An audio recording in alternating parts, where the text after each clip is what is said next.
A Curious Experience by Mark Twain. This is a story which the Major told me, as nearly as I can recall it. In the winter of 1862 63, I was commandant of Fort Trumbull at New London, Connecticut. Maybe our life there was not so brisk as life at the front. Still, it was brisk enough in its way. One's brains didn't cake together for lack of something to keep them stirring. For one thing, all the northern atmosphere at that time was thick with mysterious rumors to the effect that rebel spies were flitting everywhere and getting ready to blow up our northern forts, burn our hotels, send infected clothing into our towns, and all that sort of thing.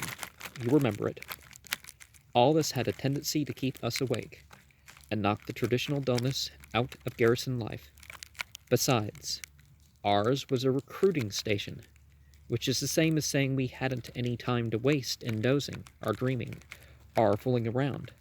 Why, with all our watchfulness, 50% of a day's recruits would leak out of our hands and give us the slip the same night. The bounties were so prodigious that a recruit could pay a sentinel $300 or $400 to let him escape, and still have enough of his bounty money left to constitute a fortune for a poor man. Yes, as I said before, our life was not drowsy.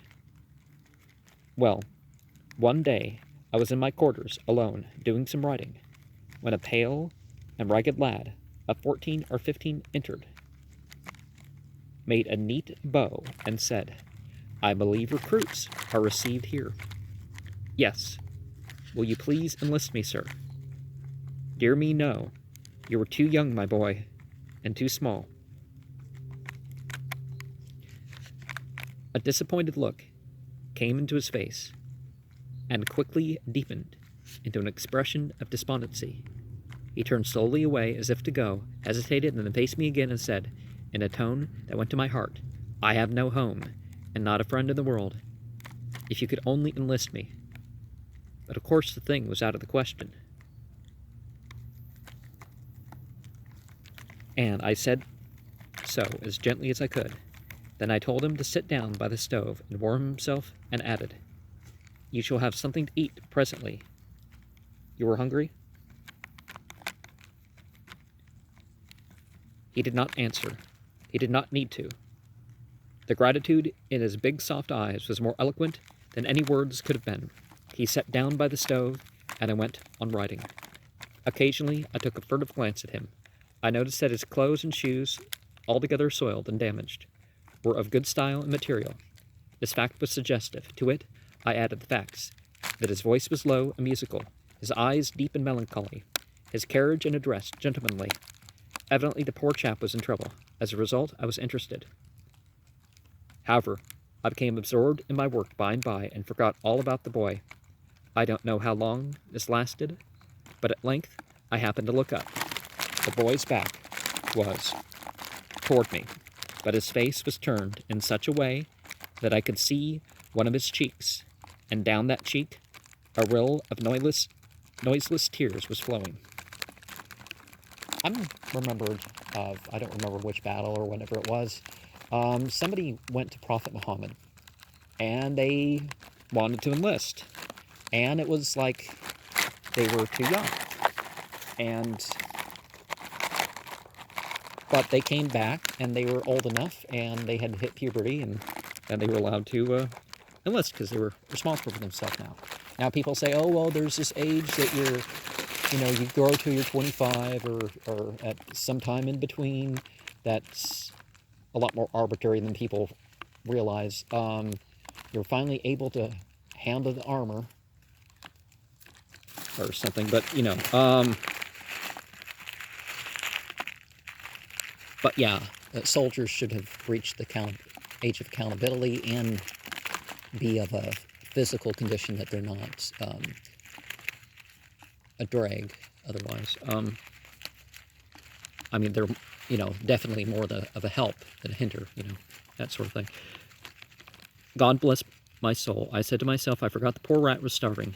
Then I made amends for my brutality by saying to him, "Come along, my lad. You shall dine with me. I am alone today." He gave me another of those grateful looks, and a happy light broke in his face. At the table he stood with his hand on his chair back until I was seated. Then seated himself. I took up my knife and fork, and I simply held them and kept still, for the boy had inclined his head and was saying a silent grace. 1,000 hollowed memories of home and my childhood poured in upon me, and I sighed to think how far I had drifted from religion and its balm for hurt minds, its comfort and solace and support. As our meal progressed, I observed that young Wicklow, Robert Wicklow was his full name, knew what to do with his napkin, and in a word, I observed that he was a boy of good breeding. Never mind the details. He had simple frankness, too, which won upon me. We talked mainly about himself, and I had no difficulty in getting his history out of him. When he spoke of his having been born and reared in Louisiana, I warmed to him decidedly, for I had spent some time down there. I knew all the coast region of the Mississippi and loved it, and had not been long enough away from it for my interest in it to begin to pale. The very names that fell from his lips sounded good to me, so good that I steered the talk in directions that would bring them out. Baton Rouge, Plaquemine, Donaldsonville, 60-Mile Point, Bonnet Carré, the Stock Landing, Carrollton, the Steamship Landing, the Steamboat Landing, New Orleans, Chupitulas Street, the Esplanade, the Rue des Bons Enfants, the St. Charles Hotel, the Tivoli Circle, the Shell Road, Lake Pontchartrain, and it was particularly delightful to me to hear once more of the R.E. Lee, the Natchez, the Eclipse, the General Quitman, the Duncan F. Kenner, and other old familiar steamboats. It was almost as good as being back there. These names so vividly reproduced in my mind the look of the things they stood for. Briefly, this was little Wicklow's history. When the war broke out, he and his invalid aunt and his father were living near Baton Rouge on a great and rich plantation, which had been in the family for 50 years. The father was a Union man. He was persecuted in all sorts of ways, but clung to his principles. At last, one night, masked men burnt his mansion down, and the family had to fly for their lives. They were hunted from place to place and learned all there was to know about poverty, hunger, and distress. The invalid aunt found relief at last. Misery and exposure killed her. She died in an open field like a tramp, the rain beating upon her and the thunder booming overhead. Not long afterward, the father was captured by an armed band, and, while the son begged and pleaded, the victim was strung up before his face. At this point, a baleful light shone in the youth's eyes, and he said, with the manner of one who talks to himself, "If I cannot be enlisted, no matter. I shall find a way, I shall find a way." As soon as the father was pronounced dead, the son was told that if he was not out of that region within 24 hours, it would go hard with him. That night he crept to the riverside and hid himself near a plantation landing. By and by, the Duncan F. Kenner stopped there, and he swam out and concealed himself in the yawl that was dragging at her stern. Before daylight, the boat reached the Stock Landing, and he slipped ashore. He walked the 3 miles which lay between that point and the house of an uncle of his in Good Children's Street in New Orleans, and then his troubles were over for the time being. But this uncle was a Union man too, and before very long he concluded that he had better leave the South. So he and young Wicklow slipped out of the country on board a sailing vessel, and in due time reached New York. They put up at the Astor House. Young Wicklow had a good time of it for a while, strolling up and down Broadway and observing the strange northern sights. But in the end a change came, and not for the better. And Uncle had been cheerful at first, but now he began to look troubled and despondent. Moreover, he became moody and irritable. Talked of money, giving out, and no way to get more. Not enough for me, let alone two. Then one morning he was missing. He did not come to breakfast. The boy inquired at the office and was told that the uncle had paid his bill the night before and gone away to Boston. The clerk believed, but was not certain. The lad was alone and friendless. He did not know what to do, but concluded he had better try to follow and find his uncle. He went down to the steamboat landing, learned that the trifle of money in his pocket would not carry him to Boston. However, it would carry him to New London. So he took passage for that port, resolving to trust Providence to furnish him means to travel the rest of the way. He had now been wandering about the streets of London 3 days and nights, getting a bite and a nap here and there for charity's sake. But he had given up at last. Courage and hope were both gone. If he could enlist, nobody could be more thankful. If he could not get in as a soldier, couldn't he be a drummer boy? Ah, he would work so hard to please, and would be so grateful.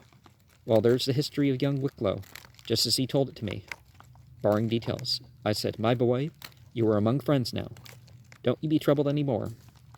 How his eyes glistened. I called in Sergeant John Rayburn. He was from Hartford, lives in Hartford, yet maybe you know him, and said, "Rayburn, quarter this boy with the musicians. I am going to enroll him as a drummer boy. I want you to look after him and see that he is well treated." Well, of course, intercourse between the commandant of the post and the drummer boy, communication, came to an end now. But the poor little friendless chap lay heavy on my heart just the same. I kept on the lookout, hoping to see him brighten up and begin to be cheery and gay. Joyous.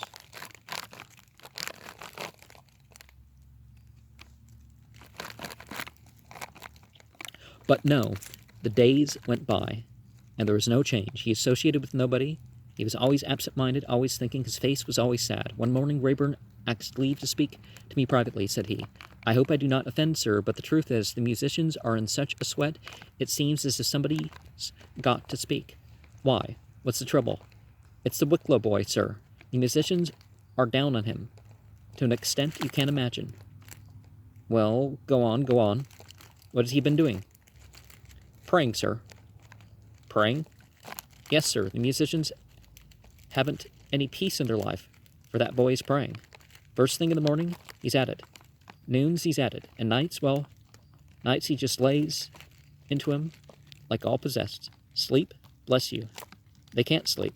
He's got the floor, as the saying is.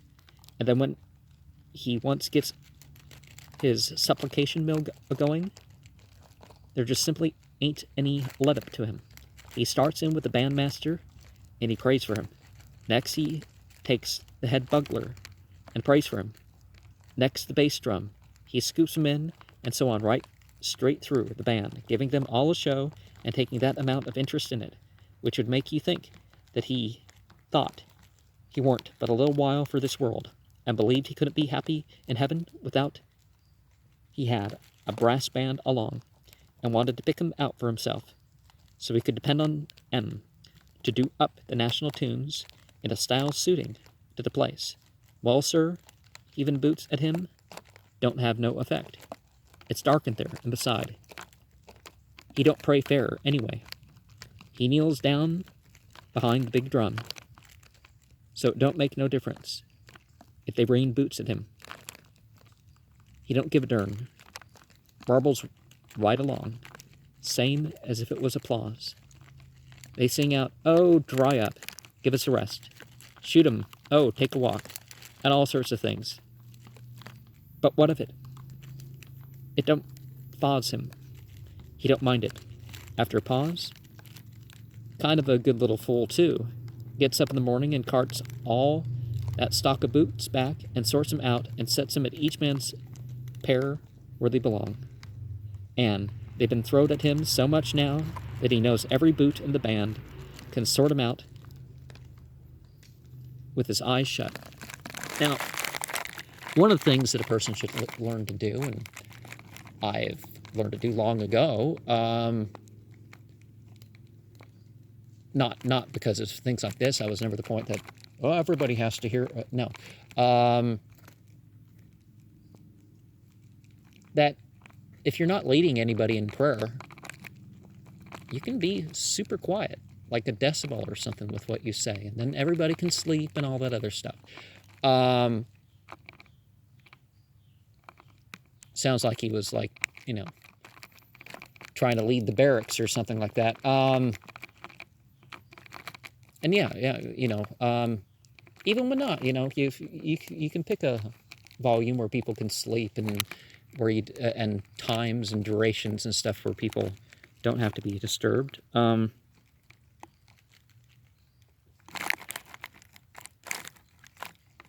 Unnecessarily, if people don't like the fact you pray, that's one thing, but, if you're actually impeding on their rights by it. After another pause, which I forbore to interrupt, but the roughest thing about it is that when he's done praying, when he ever does get done, he pipes up and begins to sing. Well, you know what a honey kind of voice he's got when he talks. You know how it would persuade a cast-iron dog to come down off of a doorstep and lick his hand. Now, if you'll take my word for it, sir, it ain't a circumstance to his singing. Flute music is harsh to that boy's singing. Oh, he just gurgles it out so soft and sweet and low, there in the dark, that it makes you think you're in heaven. What is there rough about that? Ah, that's just it, sir. You hear him sing. Just as I am poor, wretched, blind. Just you hear him sing that once, and see if you don't melt all up, and the water come into your eyes. I don't care what he sings. It goes plumb straight home to you. It goes deep down to where you live, and it fetches you every time. Just you hear him sing. Child of sin and sorrow, filled with dismay, wait not till tomorrow, yield thee today. Grieve not that love, which from above, I have no idea what the tones for any of this are, but, and so on. It makes the body feel like the wickedest, ungratefullest brute that walks. And when he sings them songs of his about home and mother and childhood and old memories and things that's vanished and old friends dead and gone, and fetches everything before your face that you've ever loved and lost in your life, and it's just beautiful, and it's just divine to listen to, sir. But Lord, Lord, the heartbreak of it. The band, well, they all cry, every rascal of them blubbers, and don't try to hide it either. And at first you know that the very gang that's been slamming boots at that boy will skip out of their bunks all of a sudden and rush over in the dark and hug him. Yes, they do, and slobber all over him, and call him pet names, and beg him to forgive them. And just at that time, if a regiment was to offer to hurt a hair of that cub's head, they'd go for that regiment. If it was a whole army corps. Another pause. Is that all? Said I. Yes, sir. Well, dear me, what is the complaint? What do they want done? Done? Why, bless you, sir. They want you to stop him from singing. What an idea. You said his music is divine. That's just it. It's too divine. Mortal man can't stand it. It stirs a body up so. It turns a body inside out. It racks his feelings all to rags. It makes him feel bad and wicked. It does not fit for any place but perdition. It keeps a body in such an everlasting state of repenting that nothing don't taste good, and there ain't no comfort in life. And then the crying you see every morning, they are ashamed to look one another in the face. Well, This is an odd case and a singular complaint. So they really want the singing stopped? Yes, sir. That is the idea. They don't wish to ask much. They would like powerful well to have the praying shut down on, or at least trimmed off around the edges. But the main thing is the singing. If they can only get the singing choked off, they think they can stand the praying, rough as it is to be bully-ragged so much that way. I told the sergeant I would take the matter under consideration. That night I crept into the musicians' quarters and listened. The sergeant had not overstated the case. I heard the praying voice pleading in the dark. I heard the execrations of the harassed men. I heard the rain of boots whiz through the air and bang and thump around the big drum. The thing touched me, but it amused me too. By and by, after an oppressive silence, came the singing. Lord, the pathos of it, the enchantment of it. Nothing in the world was ever so sweet, so gracious, so tender, so holy, so moving. I made my stay very brief. I was beginning to experience emotions of a sort not proper to the commandant of the fortress. Next day I issued orders, which stopped the praying and singing. Then followed 3 or 4 days which were so full of bounty-jumping excitements and irritations that I never once thought of my drummer boy. But now comes Sergeant Rayburn one morning and says, "That new boy acts mighty strange, sir." "How?" "Well, sir, he's all the time writing." "Writing? What does he write? Letters?" "I don't know, sir, but whenever he's off duty, he's always poking and nosing around the fort all by himself. Blessed if I think there's a hole or corner in it he hasn't been into. Now every little while he outs with a pencil and paper and scribbles something down." This gave me a most unpleasant sensation. I wanted to scoff at it, but it was not a time to scoff at anything that had the least suspicious tinge about it. Things were happening all around us in the north. Then, that warned us to always be on the alert and always suspecting. I recalled to mind the suggestive fact that this boy was from the South, the extreme South, Louisiana, and the thought was not of a reassuring nature. Under the circumstances, nevertheless, it cost me a pang to give the orders which I now gave to Rayburn. I felt like a father who plots to expose his own child to shame and injury.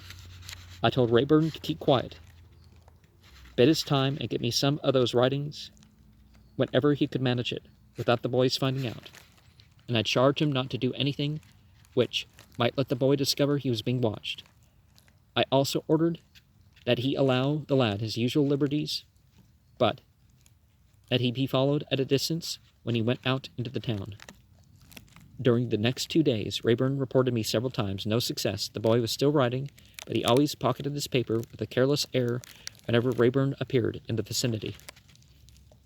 He had gone twice to an old deserted stable in the town, remained a minute or two, and came out again. One could not pooh-pooh these things. They had an evil look. I was obliged to confess to myself that I was getting uneasy. I went into my private quarters and sent for my second-in-command, an officer of intelligence and judgment, son of General James Watson Webb. He was surprised and troubled. We had a long talk over the matter, and came to the conclusion that it would be worthwhile to institute a secret search. I determined to take charge of that myself, so I had myself called at 2 in the morning, and pretty soon after I was in the musicians' quarters, crawling along the floor on my stomach among the snorers. I reached my slumbering waif's bunk at last, without disturbing anybody, captured his clothes and kit, and crawled stealthily back again. When I got to my own quarters, I found Webb there, waiting and eager to know the result. We made a search immediately. The clothes were a disappointment. In the pockets we found blank paper and a pencil, nothing else, except a jackknife and such queer odds and ends and useless trifles as boys hoard and value. We turned to the kit, hopefully. Nothing there but a rebuke for us. A little Bible with this written on the flyleaf: "Stranger, be kind to my boy, for his mother's sake." I looked at Webb. He dropped his eyes. He looked at me. I dropped mine. Neither spoke. I put the book reverently back in its place. Presently Webb got up and went away without remark.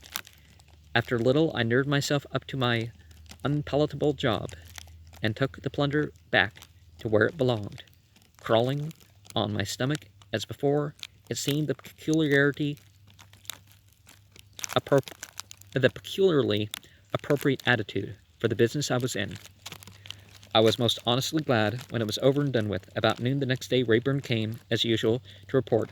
I cut him short. I said, "Let this nonsense be dropped. We are making a bugaboo out of a poor little cub who has got no more harm in him than a hymn book." The sergeant looked surprised and said, "Well, you know it was your orders, sir, and I've got some of the writing." "And what does it amount to? How did you get it?" I peeped through the keyhole and see him writing. So when I judged he was about done, I made a sort of little cough, and I see him crumple it up and throw it into the fire, and look all around to see if anybody was coming. Then he settled back, as comfortable and careless as anything. Then I comes in and passes the time of day pleasantly, and sends him on an errand. He never looked uneasy, but went right along. It was a coal fire, and new built. The writing had gone over behind, a chunk out of sight, but I got it out. There it is. Ain't hardly scorched, you see. I glanced at the paper and took in a sentence or two, and then I dismissed the sergeant and told him to send Webb to me. Here's the paper in full. Port Trumbull, the 8th. Colonel, I was mistaken as to the caliber of the 3 guns I ended my list with. They were 18-pounders. All the rest of the armament is as I stated. The garrison remains, as before reported, except that the 2 light infantry companies that were to be detached for service at the front are to stay here for the present. Can't find out for how long just now, but will soon. We were satisfied that, all things considered, matters had better be postponed There it broke off. There it is, where Rayburn coughed and interrupted the writer. All my affection for the boy, all my respect for him, and charity for his forlorn condition, withered in a moment under the blight of this revelation of cold-blooded baseness. But never mind about that.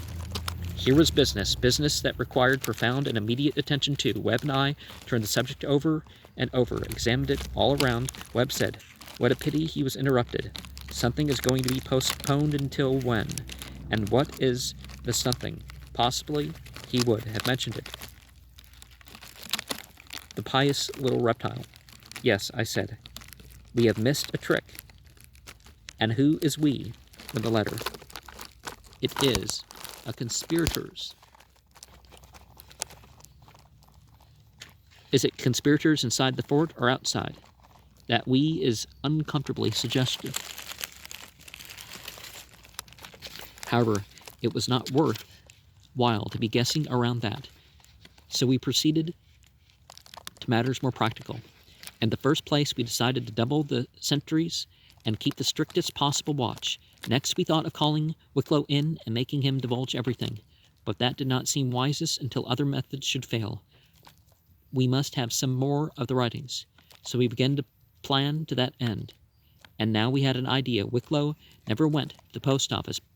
Perhaps the deserted stable was his post office. So we sent for my confidential clerk, a young German named Stern, who was a sort of natural detective, and told him all about the case and ordered him to go to work on it.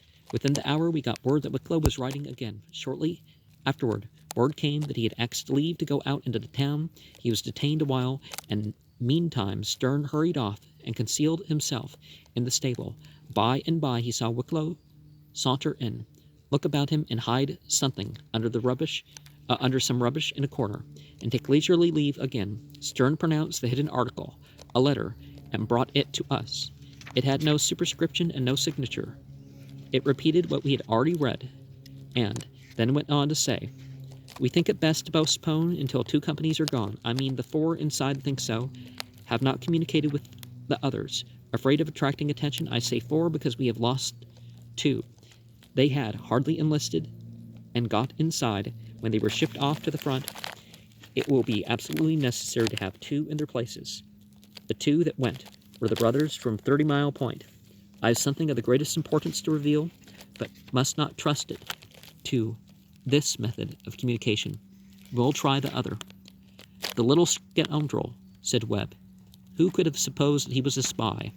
However, never mind about that. Let us add up our particulars, such as they are, and see how the case stands to date. First, we got a rebel spy in our midst, whom we know. Secondly, we've got 3 more in our midst, whom we don't know. Thirdly, these spies have been introduced among us through the simple and easy process of enlisting as soldiers in the Union Army, and evidently 2 of them have got sold at it and been shipped off to the front. Fourthly, there are assistant spies outside, numbers indefinite. Fifthly, Wicklow has a very important matter, which he is afraid to communicate by the present method. We'll try the other. That is the case as it now stands. Shall we collar Wicklow and make him confess, or shall we catch the person who removes the letters from the stable and make him tell? Or shall we keep still and find out more? We decided upon the last course. We judged that we did not need to proceed to summary measures now, since it was evident that the conspirators were likely to wait till those 2 light infantry companies were out of the way. We fortified Stern with pretty ample powers and told him to use best endeavors to find out Wicklow's other method of communication. We meant to play a bold game, and to this end we proposed to keep the spies in an unsuspecting state as long as possible. So we ordered Stern to return to the stable immediately, and if he found the coast clear, to conceal Wicklow's letter where it was before, and leave it there for the conspirators to get. The night closed down without further event. It was cold, dark, and sleety, with a raw wind blowing. Still, I turned out of my warm bed several times during the night, and went the rounds in person to see that all was right, and that every sentry was on the alert. I always found them wide awake and watchful. Evidently, whispers of mysterious dangers had been floating about, and the doubling of the guards had been a kind of endorsement of those rumors. Once, toward morning, I encountered Webb, breasting his way against the bitter wind, and learned then that he also had been the rounds several times to see that all was going right.